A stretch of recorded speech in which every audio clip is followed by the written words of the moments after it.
Thomas Torrey is the writer, director, and star of Fair, which had a very interesting reception from the audience yesterday. Welcome, and welcome to your first BIFF.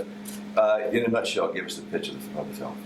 If Fair. you can, Sure. Fair is a thriller, dramatic thriller. Mm-hmm. We shot in 3 days, entirely inside a moving car, and it's about an Uber driver, a rideshare driver, who picks up an unexpected passenger that he recognizes, and the two sort of descend into a dark night that they will never forget. Mm-hmm. And then it takes a U-turn, almost literally. Absolutely. Yeah, we really played with genre and tone and experimenting with blending and changing genre and tone. As a film lover, I love it when a film sort of almost is like a Trojan horse, that, towards the end of a film it reveals itself to perhaps be something other than it is. Something pops out, so unsuspected. Yeah. That's what we were going for with Fair. You said yesterday during the audience Q&A, which was a really interesting Q&A, one of the more interesting we've seen lately, that you transitioning from theater to film, you wanted to do something that was economical and edgy and different and experimental, and something you could write off as a quick failure if need be. I found an interesting comment, a quick failure, but this is not going to be a quick failure. No, that's the great sort of silver lining, is that we didn't fail. My partner Justin Moretto sort of coined that phrase, quick failure. We started our film company to produce feature films, and before we did our quote-unquote first real feature, we wanted to do what we call a prototype feature, which is something we could do quick and cheap, that if it did fail, if it didn't secure a sales agent or distribution or festival exposure or a release, that it would still be a beneficial exercise in creating a feature film.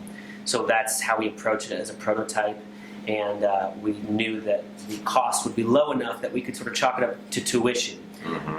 Thankfully, it turned out amazing. Just as an artist, I love what I made, and we got a sales agent. We got festival. We've had a year run with festivals. We've won awards. We've gotten amazing reviews. We sold the film in June.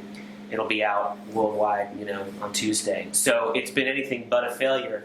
But maybe that's why it succeeded, because we just went into it with our heads on straight, without sort of this disillusioned idea that it could be something it wasn't. What was your inspiration for it? The original impetus to make the film was just to go do something. I mean, as an artist, anytime there's sort of a drought of creative activity, whether it's something, I haven't been directing enough or writing enough, then sort of the muse will just sort of erupt. And so the idea, I just got to go make something, we got to do it, quick. And so let's construct the film that we could, sort of do it with those constraints. So from there, we just started building kind of a story that we could do quick and cheap. So we had, a single location idea was sort of like, well, that's how you kind of make a movie really quickly and cheaply. You contain it to one location. We made that location a moving car. And then you restrict your characters. So there's only really 4 main actors in the whole film. And then from there, just as a lover of thrillers and drama and Hitchcock and suspense, C.S. Lewis wrote the Screwtape Letters, which the film draws some inspiration from. So all those sort of innate inspirations that were in me just sort of came through as I started writing, and it all kind of happened really quickly. I've had other film ideas where there was a clear inspiration, and I mull on it for a year and write it, and I say, this is what I want to make. Fair was different. It just sort of erupted quickly, and we were shooting it a month later. And it's sort of an unrepeatable sort of model. But you said 3 days. We shot in 3 days. 3 cameras in a car. 3 cameras at a time, yeah. In a car with at most 3 actors in the car. Correct. And for the beginning, mostly it's just you. Yes. And whoever's in the back seat. Right. How do you're writing, you're directing, you're the lead. Yeah. And you've got to maintain that intensity, and it's an intense film. It's all about this building intensity. How do you maintain that for 3 days in a car? Or does it just maintain itself after 3 days in a car? Well, I've directed, this is my first feature, I've directed a lot of short films, and I've done very high-level, high-budget shorts. So from just an approach to the logistics of how to pull this off, I had a competency where I was like, I know which corners I can cut and which I couldn't. Part of that was having a week of rehearsal with my actors. So performance-wise, it was a film that demanded a lot from performances. We got that all out of the way with just 4 full days of focused rehearsal, memorizing it. So when we show up We're just sort of performing. Now, I don't know if I will ever be the lead actor in something I direct again. That That's a lot of weight to carry. well, when you're directing, it drains sort of every tank you have, and then when you're acting, it drains all these other tanks, emotional. When you're doing both, it just exhausted me like I didn't expect. And there was points where after I do an intense scene as an actor, I wanted to decompress. I needed to sort of refuel, regauge, but I couldn't. I had to immediately switch to directing hat and say, okay, here's where we're going to put the cameras next. It was a challenge. On day 2, we fell behind, and I remember thinking, what was I thinking? There's no way we could do this. This is going to be an epic failure. Thankfully, on day 3, we caught up and we finished strong. Didn't sleep for 3 days, but it's when you make a movie, it's like camp. You're all in it together. Right.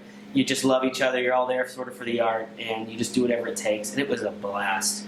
But if I act in anything I direct again, it'll be a small supporting role. And the film is called Fare, F-A-R-E.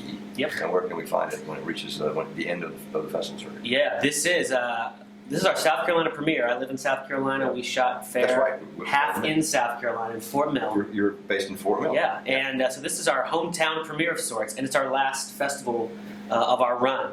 Fairmovie.com is where everything for the festival sort of lives, and all of our social media there. We're Fair Movie and all the social media platforms. It releases worldwide on all digital platforms on Tuesday, February 21st. So this is the last chance to see it theatrically, and then you can rent it on iTunes and Amazon and Dish and Direct, on Tuesday. So Your first Beaver International Film Festival. absolutely, You're a South Carolina filmmaker. absolutely. What is it going to take to get you down here to make a movie?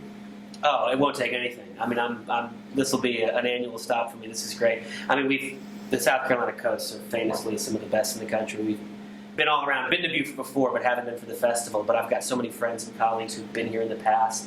They keep telling me you have to submit. And so we were fortunate to be able to make this our South Carolina premiere. I'd love to shoot a film in Beaufort. Let's do it. So Let's make it happen. Let's do it. All right. Thomas Story, thank you very much. Thank you. All Appreciate right. Get more at BeaverFilmFestival.com and dig into the Low Country Weekly archives at lowcountryweekly.com. We'll see you next time.